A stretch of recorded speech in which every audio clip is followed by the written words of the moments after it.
The moment I knew my life had to change, I was stood on the side of the train track, timed the train that was coming, and I was just waiting to jump. And all security was surrounding me. I could see from the cameras I've been stood there a while looking out of place. And that was the day I knew, you know what, really is time now to make a change. So in this video, I'm going to tell you and open up raw details and tell you basically my life story and how it led me to here now.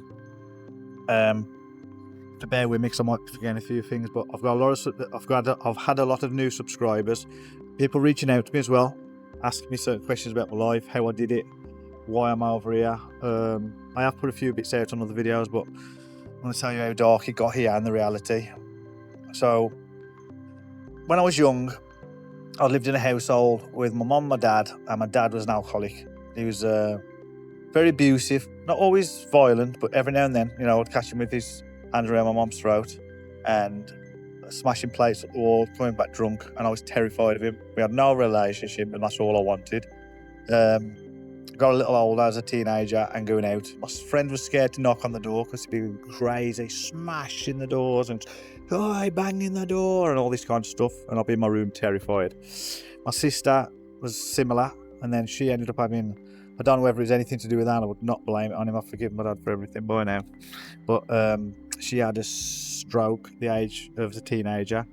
And believe it or not, to this day, I can't remember it. But apparently I was the one who went in the room, saw my sister, and face was all collapsed. And I was the one who screamed, crying for my mum to call the ambulance. And I'd have been a teenager myself, but I cannot remember any of this. I remember having the stroke, but I can't remember any of it. Just about recollect, like a little bit of it.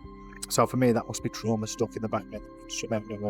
I've dealt with everything, I'm at peace with it. But anyway, back to the stories. And then I was going out with my friends, and most of the time I felt different. I've always been spiritual, thought about God, the universe, the planet, how, intelligent design and all these things.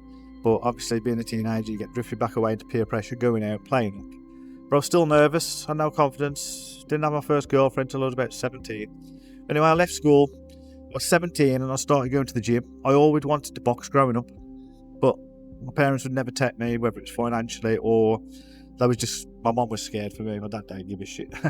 But in the end, when I got 17, I was at the gym just doing some weights and I'd started boxing. Still wasn't talking with my dad, but I passed my driving test and I was boxing. And I was really enjoying it and getting okay at it. I've never been the best. I'm a better teacher than I'm a fighter, but I'll have a go. And one of them, but I love the sport and I always wanted to do it. So I was involved in that. I started doing okay. And then I was at the gym one day and I had a phone call. There was a message, Stephen Butler, to the counter, please. So I've got to the counter and they're like, you're right, it's Russell Hospital. This was the 22nd of December. And I was like, oh yes, I'm coming to fetch him now. So he'd gone in for some fluid on his knee. I was meant to be picking him up from the hospital. But he'd been in there months. But it was 3 days before Christmas. He was due to come home. I was, I'm really late, I'm sorry. And they says, no, he's passed away. The shock. I'm sitting in the change rooms with my friend Paul and Reza and just broke down. I don't know how to smash the place up with the way I felt. So then obviously I get to the hospital. First time I see my dad, and it was just surreal. All my family there, and then the reality started hitting me. Obviously I broke down for months, didn't really leave the house, mourning like hell, even though I didn't like the man. I sort of hated him, but he gave me life, so I've learned that now. However, then from there I realised, you know what, you only live once. One day I'm going to be dead. So what the fuck am I doing being scared? And why am I bothered about this and what people think? And I went the total opposite side of the spectrum because I was confident now. Started selling some weed to have some money because I never had nothing. Selling drugs. Grew in that environment massively. Started collecting some debts because I was getting better at boxing and knocking a few folk out, which now I think, oh my days, disgraceful, but it was what it is. And grew in that sort of place. I think my mum knew what was going on, but sort of hid it. She was upset, and I stayed distant from my mum for many years, which I regret now. I never met that time back up. Then eventually I got caught, and I was at a big scale. It was about £1 million worth of weed, and I was looking at 9 years in prison. Anyway, I ended up getting very lucky with certain circumstances. I'm not going to go too much into it. I got 3 years. By this time I was married. I'd met my wife and had a child, Dana. and I figured this is my life changing now. Got out of it all, come out, really enjoying my family time. And then I started going to church because a man who I'd been friends with for years and watched grow up and sort of respected was next door, and he'd started going to church. I found God. He actually saved a little girl's life. You can check out this on the check the story out on the internet. His name's Jason Astley. If you're watching, Bod, love ya, respect ya. He started going to church after saving a little girl who was being crushed at the JLS concert. It was on the news and everything, and he don't know how he done it. And he was a crazy man. You know, he used to beat his girlfriends up, beat people up on drugs, and he was telling me he was going to church. And I was like, I've always been spiritual, but I was like, nah. Started going to church, loved it, it was brilliant. Then got a job off my friend Wayne. Big up you, Wayne, if you're listening as well. Coaching in a place called Boxfit Studios over Birmingham. I was doing amazing there, smashing it diary, saving. Then I decided to set up a fight-wear brand called Hitters Fight-wear, which was doing very well. I was just flying. And then I realised that because I was living the normal life, that me and my wife wasn't the same. Every time before, she didn't want me to do certain things. I'd just throw money at her, she'd go out, she'd go and buy things, and I'd just be able to do what I wanted. It was based on that. And me being a party animal, druggie, criminal, just not having no respect for my family, things like that. Eventually, that all come crashing down, as you can imagine, again, and I went back into crime. During COVID, I was still personal training. I got with a girl. Not going to name people for their privacy, but that people will know who it is. But she was the best person I'd ever met in my life for a relationship. She was so loving, kind, beautiful, and I generally thought she was the most beautiful woman on the world. And this is me opening up now. You know, I've never been like this before, so appreciate it. And if you haven't already subscribed, buy me a coffee. It seems I'm really outpouring here. I'll tell you what. So anyway, during COVID, she had a grand mal seizure. I think it was, or several, and was in hospital. And we've been together about 6 months, maybe. Not even that, probably 5 months, so we had to separate.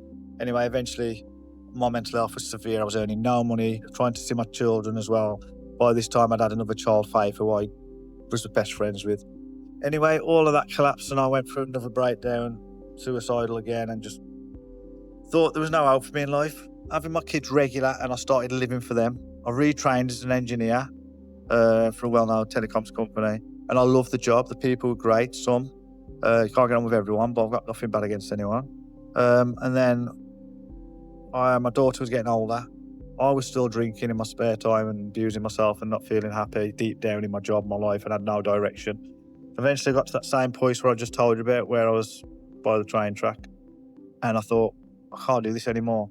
I love my kids, I love my family, but I've got to leave for my own life, because I could just feel the way I was going, battling it, as well as my other financial.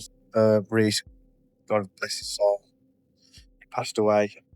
Sort of took his own life. People won't want me saying that, but the fact is he drank himself to death near enough. I don't know if he took tablets or what, but he lost his mum. She died as a result of domestic violence after having an affair. And then that's when my brother ran off, and I've hardly seen him since. So there's just, yeah. Anyway, I'll move on. So yeah, I discussed it with my children, my mum, my sister, my family, friends, and they all just said, you know, it's the best thing you can do. And my children said, yeah.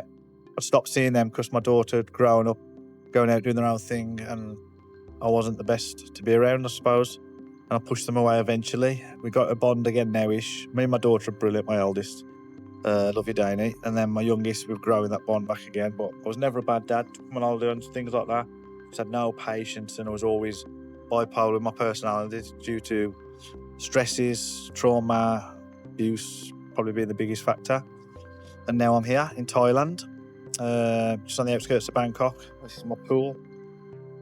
I felt like I wasn't worth it for a very long time to even have this kind of peaceful life. And I've never felt so peaceful and doing well with different business ideas. And I'm back to my authentic self again now and manifesting everything beyond my dreams. So I can hopefully build a life back, neuroplasticity, my head back to where it should be, and be a better dad for the kids again. So I just wanted to share that with you. Since I've got a lot of new subscribers and you know who you're watching. So I appreciate you listening. There'll be more to come from all of this. There's probably things I've missed, but I just wanted to give my new subscribers and people who already know me and people who probably didn't know that depth of me a bit more about myself and why I'm here.